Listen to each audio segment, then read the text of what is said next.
আসন্ন জাতীয় সংসদ নির্বাচনে সিলেট 3 আসনে তুমুল নাটকীয়তা দেখা দিয়েছে। এই আসনে ইসলামী সমমনা 8 দলীয় জোটের শরিক বাংলাদেশ খেলাফত মজলিসের পক্ষ থেকে জামিয়া ইসলামিয়া হুসাইনিয়া গহরপুর মাদ্রাসার মুহতামিম হাফিজ মাওলানা মুসলিউদ্দিন রাজুর নাম ঘোষণা করা হয়েছে।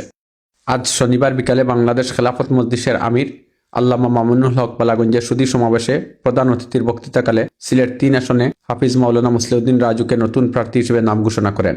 আমি ঘোষণা করছি শাইখুল হাদিস আল্লামা আজিজুল হক রাহমাতুল্লাহি আলাইহির প্রিয় শিষ্য, প্রিয় ছাত্র, একান্ত স্নেহভাজন মাওলানা মুসলিউদ্দিন আহমদ রাজু, শাইখুল হাদিস আল্লামা আজিজুল হক রাহমাতুল্লাহি আলাইহির হাতে গড়া সংগঠন বাংলাদেশ খেলাফত মজলিসের পক্ষ থেকে রিকশা প্রতীকে সিলেট 3 আসন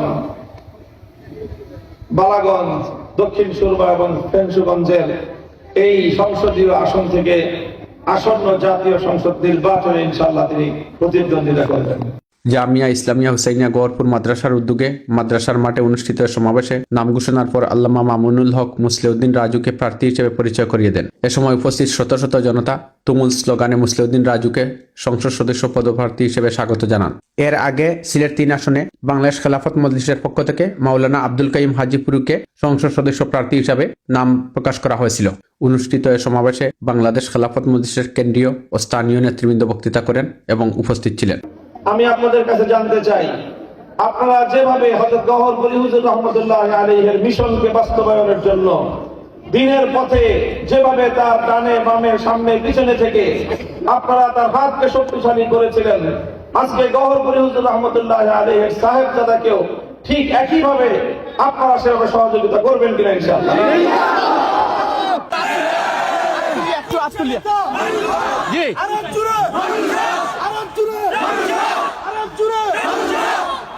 বাংলাদেশ খেলাফত মজলিসের পক্ষ থেকে রিকশা প্রতীকে সিলেট 3 আসন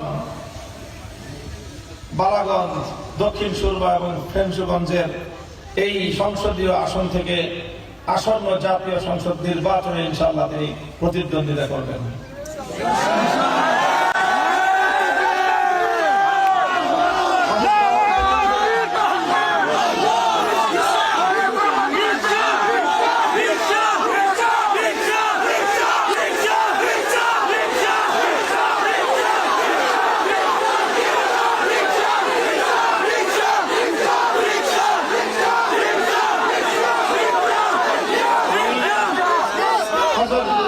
হাত রেখে কাঁধে কাঁধ মিলিয়ে যেই ঐক্যবদ্ধ ভাবে একসাথে পথ চলার সেই সোনালী দৃশ্যগুলো, অনুপ্রেরণাদায়ক চিত্রগুলো আমরা যারা প্রত্যক্ষ করেছি, সেই দৃশ্যগুলো আজও আমাদের হৃদয় পটে, আমাদের স্মৃতির মানস পটে ভাস্বর হয়ে আছে। সেই দৃশ্যগুলো এখনো আমাদেরকে প্রেরণা যোগায়, আমাদের চোখের শীতলতার কারণ হয়ে আছে। আমি ব্যক্তিগতভাবে দেখেছি এই 2 মহান বুজুর্গের আন্তরিকতা এবং হৃদ্যতার বহু দৃষ্টান্ত। তারা সমকালীন ছিলেন, একেবারেই সমকালীন, কিন্তু পরস্পর তাদের মধ্যে যে শ্রদ্ধাবোধ, যে ভালোবাসা ছিল, সেটা অনেকটা এমন যেমন একজন শিষ্য তার উস্তাদকে যতটা মহাব্বত করেন, ভক্তি করেন, শ্রদ্ধা করেন, উভয়ে এই সমকালীন ব্যক্তিত্বকে তারা ওই রকম শ্রদ্ধা এবং ভক্তি করতেন।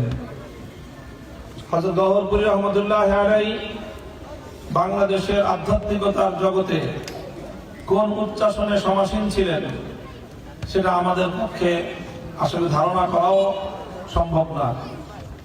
আমরা যা মনে করি, যতটুকু আমাদের পূর্বসূরীদের কাছ থেকে অনুধাবন করেছি, আমার ব্যক্তিগত বিশ্বাস হলো সমকালীন সময়ে হযরত গওহরপুরী রহমতুল্লাহি আলাইহির মতো বুজুর্গ এবং মুস্তাজাবুদ দাওয়াত আল্লাহর নিকট তার যে মাকাম ছিল, সেটি দৃষ্টান্তহীন এবং এক বিরল অবস্থান। আল্লাহ পাক রব্বুল আলামিন হযরত গওহরপুরী রহমতুল্লাহি আলাইহির কবরকে জান্নাতুল ফেরদাউসের টুকরা বানান এবং তার ফয়জ এবং বরকতের দ্বারা আল্লাহ আমাদেরকেও ধন্য করেন। আমি